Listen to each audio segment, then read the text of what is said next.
Bonjour mes amis. Aujourd'hui, j'ai l'honneur de vous présenter l'amie avec qui je vis depuis très longtemps. C'est une star, elle est hyper à la mode, elle est toujours vachement tendance. Vous la connaissez sûrement, peut-être vous avez une petite sœur à elle. Elle s'appelle Procrastination.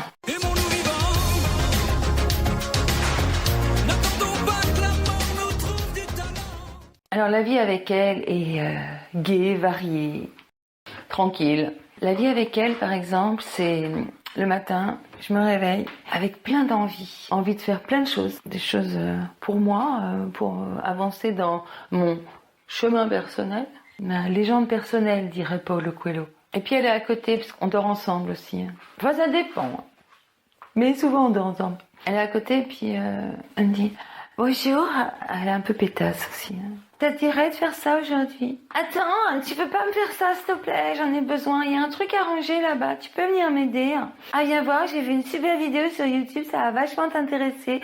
Ah viens voir. Et toute la journée c'est comme ça. Viens avec moi pour regarder un film. Est-ce que t'es à jour dans tes défis du jour de Microsoft Solitaire? Hein? Tu connais ou pas? Moi si tu connais pas ça, tu connais autre chose. Ça, je m'inquiète pas. Qui n'a pas sa petite procrastination à la maison? Vivre avec elle, c'est super bon parce que pour se plaindre, c'est nickel. Pour se culpabiliser, c'est nickel. Je l'ai encore écouté, j'ai pas fait ce que j'avais à faire. Pour trouver des prétextes, c'est nickel. Ah bah oui, mais j'avais pas le choix parce qu'il fallait que je fasse ça, et puis ça, et puis ça, et puis merde, la journée est passée toute seule. Ça a été un très bon moyen de m'oublier perso. Un très bon moyen de me dire, ouais, j'ai ça et ça comme envie, mais demain. Donc en fait toute la journée je lui obéis. Et puis si elle dit rien, ben, je vais la voir, je lui fais « Comment ça se fait que tu dis rien toi depuis tout à l'heure? T'as pas un truc à me proposer là? Tu fais la gueule ?» C'est procrastination, quand elle fait la gueule, on est paumé. Hein. Donc voilà, j'ai l'intention de me séparer d'elle. Comme tout deuil, ben, on est paumé parce que on met quoi à la place? À la place, il va y avoir moi, juste moi et moi. Oui Agnès, mets-toi à ton bureau. À tel moment pour faire ça, vas-y, fais-le. Je vais être obligée d'assumer qui je suis, d'avoir des besoins et de les connaître, d'avoir des envies et de les connaître. Déjà, ça fait 4 choses.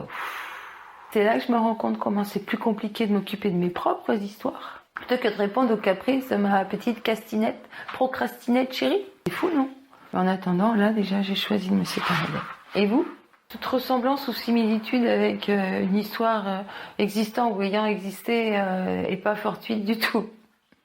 Si ça vous cause, si vous en avez une aussi à la maison, hein, on se contacte, on se tient au courant, vous me mettez un comment, parce qu'on peut faire un club après, hein, faire un grand puits des procrastinettes. On les mettrait dedans, tout ça, on leur ferait une petite maison, une petite niche, pour qu'elles soient tranquilles et que nous, on puisse se bouger les fesses pour notre propre histoire. Voilà. On se fait des missions aussi par rapport à ça. Hein. Comment quitter procrastinette? Comment la quitter? On réfléchit, on s'y est au courant. Je vous embrasse.